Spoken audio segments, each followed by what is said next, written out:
like to welcome you to the DACC Coaches Show. I'm Coach John Spezia, the former athletic director and head basketball coach at Danville Community College, and this is the first time for our Coaches Show. We've had it several years ago when I was here as the athletic director, and we're trying to bring awareness to what goes on at DACC, and also with the national tournament coming up here in March. We're going to bring in guests, and I'm going to introduce one of my close friends here in a few minutes, but we'll have different guests, coaches, players, volunteers. Tom McDonald, the executive director of the NJCAA Coach Association, is planning on being on. So we've got several events planned and some area coaches also. So it'll be an interesting time period, and we're looking forward to it. Again, thanks to the administration of DACC and Laura Hensgen and Mr. Miller. They've put this on, and hopefully it brings awareness to what goes on at Danville Community College and basketball in general. Without saying much more, my guest is Coach Gene Gorley, who was the athletic director and head basketball coach at Danville High School. He's had a great run. He's an IBCA Hall of Famer. Had unbelievable success. I believe he got third in the state tournament. He'll tell you a number of regional tournaments he's won, but he's also been involved with Danville Community College. His coach and I worked very close together over the years of combining our facilities. Baseball to using our gym, and we use theirs for the jamboree that we started 20-some years ago. So Coach has not only done that, but he also runs the shot clock for the tournament. So he's pretty aware of what goes on with the national tournament as time goes on. So, Coach, why don't you introduce yourself? Well, thanks for having me, John. I appreciate being out here, and DAC's been a big part of some of the things I've done with you. You mentioned the camps and the clinics and sharing facilities and the field house, practicing the baseball, and it's always been a very good relationship I've had with the people of the DAC. They've been very good to me, and I've tried to do what I can to help them out. As far as myself, I went to high school down in Carrollton, Illinois, a small town. Up here they call it Southern Illinois, but it's really not. Up here a lot of people don't know what Southern Illinois is. No, well, no, no, they John. But anyway, I went to high school there and played basketball at Illinois College under Coach Bill Maris, who is a Hall of Famer himself. Was there like probably 40 years or something like that. Started my coaching career down in Alton, Illinois. I was there 2 years in a junior high school. And at that time, Alton played in the Southwestern Conference. Now that is Southern Illinois. Well, yes. And Collinsville and Edwardsville, Alton.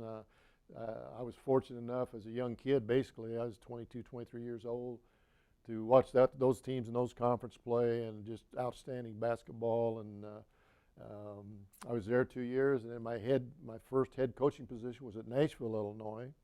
And I was there 2 years, and was very fortunate, stepped into a situation where I had some really good kids, hard-working kids. We had a good deal of success, won a couple regionals, got to Sweet 16. I was going to say, if I remember right, Sweet 16, you might just tell people a little bit, because back then when you and I played at Eureka College, we never played against each other, but we were in the same conference. But Nashville, that time, there was no class basketball. Is that correct, Coach? Yeah, that's something always interesting. I always tell people my last year at Nashville, and this would have been around 70, 71, somewhere in there, was the last year of the one-class system.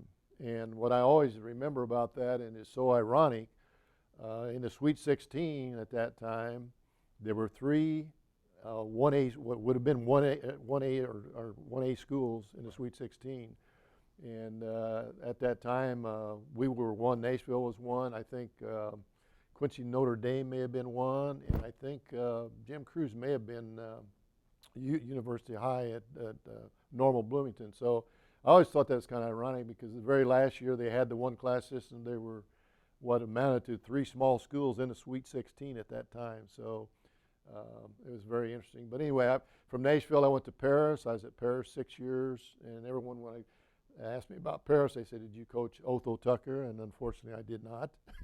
You're right. And Otho, when I was a senior at Bismarck, Otho was a freshman at Christman. Not many people know that he went from Christman to Paris and played with the Paris Tigers. And fact, his senior got beat by the Danville Vikings, but you weren't coaching the Vikings at No, that time. no. But I was there 6 years and then transitioned up to Danville in the fall of '77. Who was the athletic director then at Danville? Well, everyone would know his name, Coach Paul C. Shebby. You talk about a legend and a Hall of Famer. What a remarkable individual he was. But and I always counted that as a benefit to be around somebody of his stature and his character, and I learned a lot just being around him.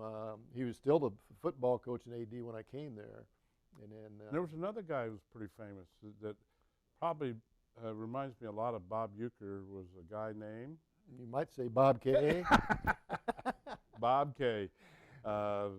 What I mean, you can't. There isn't a guy that tells stories better than Bob K.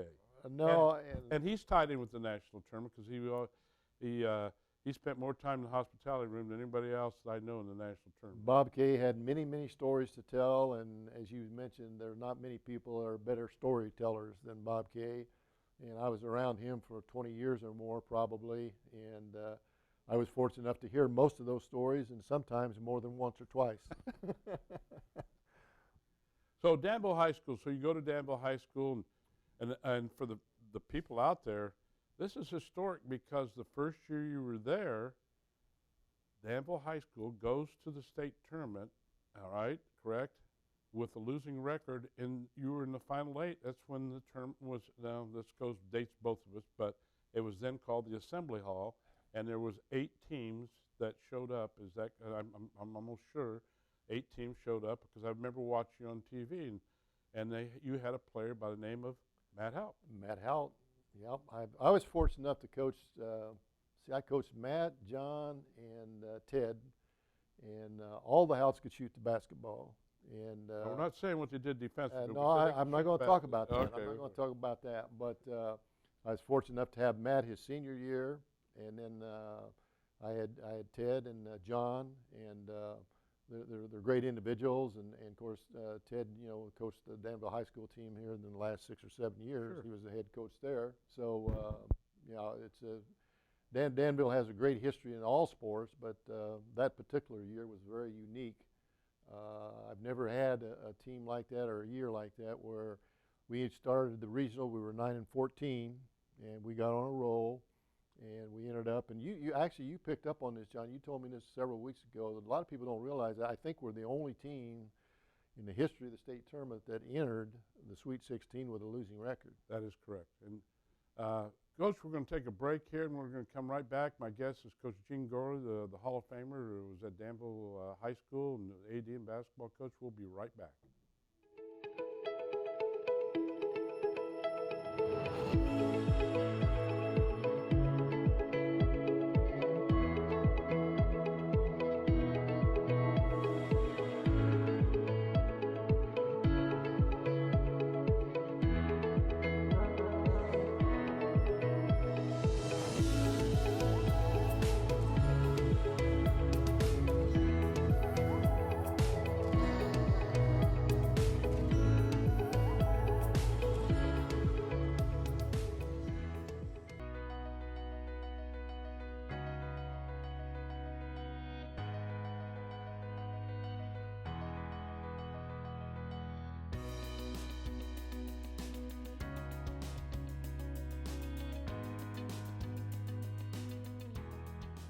Okay, well, we're back to the DHCC Coaches Show. I got the Hall of Famer, Coach Gene Gorley, who was the basketball coach at Danville High School and the athletic director there. We're finishing up.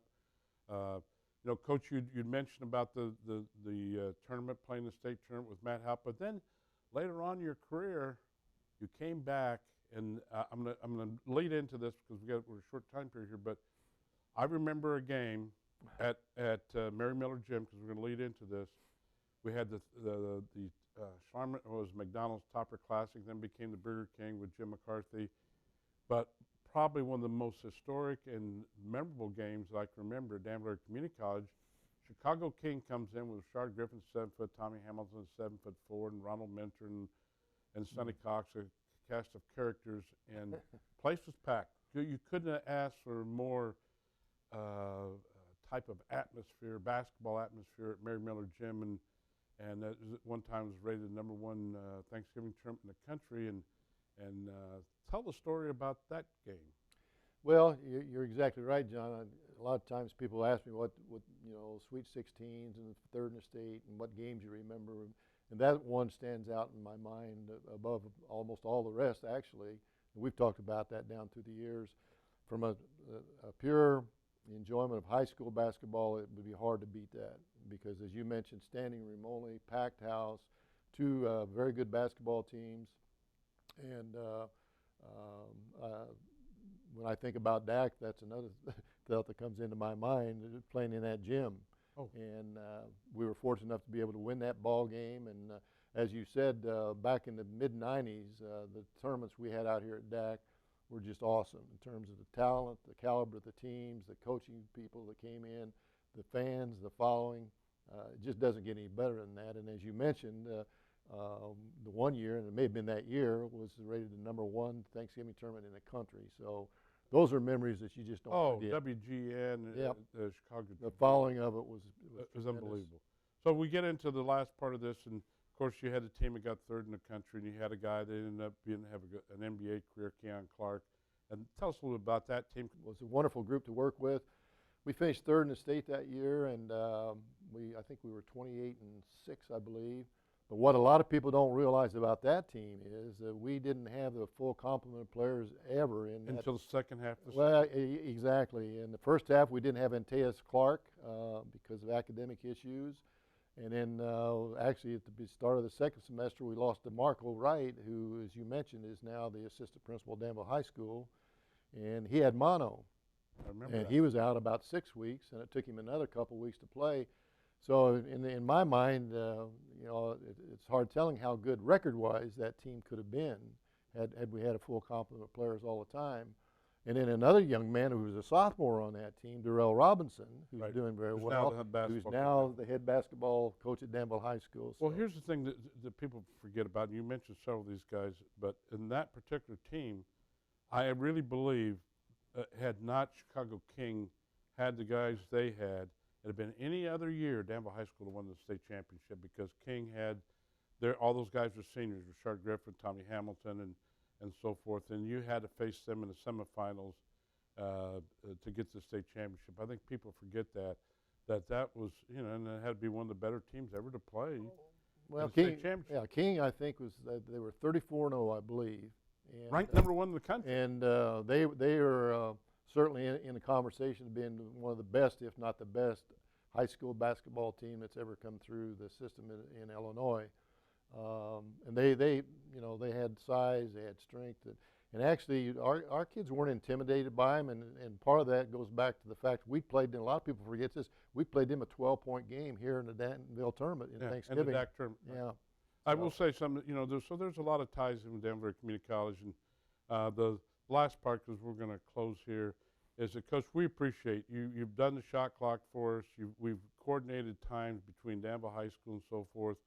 I am going to mention about DeMarco. I can remember when he's about 8, 9, 10 years old, Mrs. Wright would come in, Coach, we need a sign for every basketball camp you had. So DeMarco was out here a lot in the camp, and so were your kids. We had summer league and so forth. So the tie between our relationship and Danville High School has been a long time relationship, and you've returned back of been running the shot clock. And we'll have you back, Coach, and talk about some of the teams and some of the players you saw during the national tournament.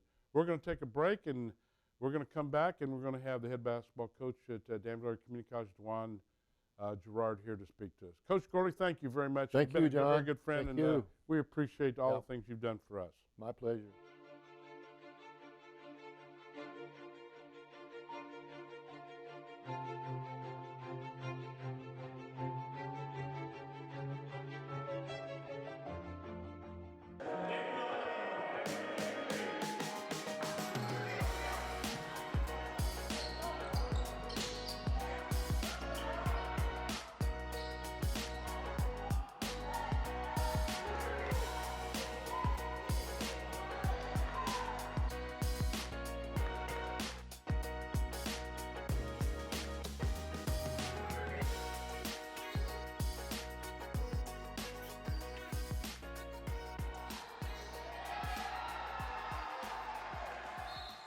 back to the second portion of the DHCC Coaches Show, and with me is a special guest, DeJuan Gerard, who's the head basketball and current head basketball coach. He is the 11th basketball coach to coach at Danbury Community College.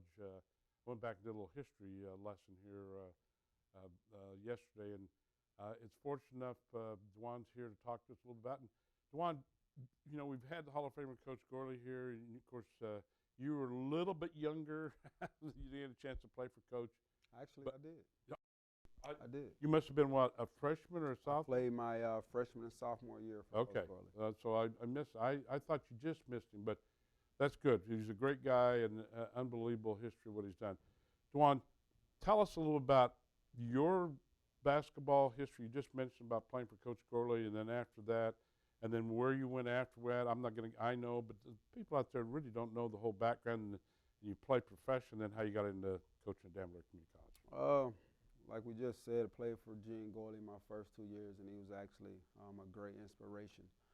He retired from basketball after my sophomore year, and I was actually a little bit sad about it. What? no more Saturday night. I did. I had a conversation with him about just staying, and he's just such a great guy. One of the explanations he gave me was he wanted whoever the new coach to come in and have some talent. So he's not coming in with a group of guys that wasn't ready to play and not having a successful first couple of years. So that was his explanation as to why he was leaving. And I thought it was great. It was one of the best things that I think an unselfish guy like Coach can do. But after that, Scott Olson came in and just did a great job with the Danville High School program in terms of leading us to some pretty good, successful years. Right. He had some pretty good assistants. Mike Reynolds was with him. I believe young man from, I want to say up in the, not the region, but East Moline area that I think is back. Polite, Mark Yes, Polite. Mark Polite, which now I think is East Moline or Moline, one of the He's, schools. yeah, somewhere Yeah. up in the Quad Cities area. Yeah. So DeJuan, so you play for Coach Olson, had some success there. Where does DeJuan Gerard go after that? Because, and I don't think too many people know this. I know this because I watched you as a kid. All of you guys, for the most part, you were a pretty good football player. I was. You bringing up a In fact, I think you had offers to play football at Division I level. Now, this dates me a little bit, but I'll let you finish. I actually was a better football player than I was a basketball player. I just didn't really love the game of football like I did basketball. You're a wideout, is that right? Wide receiver. And a defensive back. Yep. Yep. Okay. So people don't know that, but tell them a little bit. Did you had some offers to play Division I? I had some Big Ten stuff to play football. Also had some mid majors. It was probably a handful, but just talking with a lot of different coaches and things, it wasn't something I wanted to do. So I kind of shut down my recruiting early because I didn't want to waste coaches' time. Good. So, you know, in the process for the young guys out there, and you played football, basketball. Did you play another sport? That was it. Okay. So what I want to get to the young people, you didn't just focus on one sport. No. And in this day and age, a lot of people don't understand. As you need to cross train or cross because of different muscles and so forth. That's a whole different topic we get into. But so Danville High School. Now what happens? Who's recruiting you basketball wise? Man, basketball. Bowling Green, Dan Dockage was real big on me. Eastern Illinois, Wisconsin a little bit, Illinois kind of a little bit early in my junior year, but they kind of dropped off. It was Illinois State. Just about every mid-major within a 2-hour radius was kind of recruiting me at the time. So you end up at Loyola to play for the Ramblers, and who was the head coach then at Loyola? Larry Farmer was the head coach, UCLA guy, kind of sold me on the family aspect, and just the UCLA thing kind of got me wheeled in a little bit. But just the city of Chicago, man, when I went to Chicago and kind of stayed for a couple of days, I was sold. Loyola quickly, I was assistant at Valparaiso University, and we used to play Loyola back in the day when they were pretty good even at that time period. Coach Sullivan was a coach then. That's a long. I remember the name. Yeah, it's been, but Loyola, what people don't realize, other than a couple of years ago when they got to the Final Four, Loyola was and I believe Still is. the only Division I school in the state of Illinois to win the national championship, and that Loyola team, I can remember listening to them. They beat Illinois. I don't know if you knew that. They beat Illinois to get to the Final Four, and they won it. They started 4 black starters and 1 white. I can't remember. I remember all the names. Big Game Hunter and all and so forth. Alfred Hughes. Yeah, yeah, it was a very historic occasion, and a very. I can understand why we'd go to Loyola. Is a very, I guess, home appealing situation. It is. So Loyola, what happens after Loyola? After Loyola, spent a few years playing abroad, played in South America. Where'd you played play in Europe, South America? Venezuela, Mexico, Chile, Colombia. Then spent a little time in Europe also, played in Austria and Croatia for about a year and a half. So South America, real quickly, what people don't realize, it's FIBA rules, different rules, obviously, but in South America, when you're sitting on the bench, usually they had chicken wire around it because if people got upset, they usually threw beer bottles at you. Is that correct? Yes, they typically try to protect their players when you go out of the country and play. I remember my first time playing in Europe. I walk into there and it's kind of like a hockey shield around, and it's a big break in there. And I'm like, what happened there? Somebody obviously threw something against that window when they got upset. Okay. So we come back. So what happens? You come back. Now you come back from overseas, and then what do you do next? I came back. I actually kind of sat around for a year. I coached 8th grade basketball. Knew the principal there at the time. I wasn't doing anything. They didn't have a coach.